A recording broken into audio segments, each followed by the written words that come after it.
እስኪ ተናገር ላድምጥ ጌታ ተናገር ባሪያ ይሰማል ሳሙኤል በለኝ ድምጽ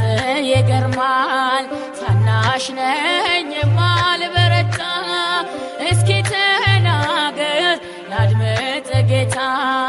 እስኪ ተናገር ላድምጥ ጌታ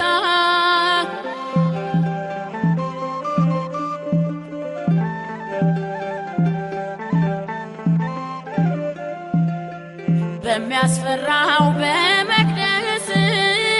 ለኖር ጌታ በመንፈስ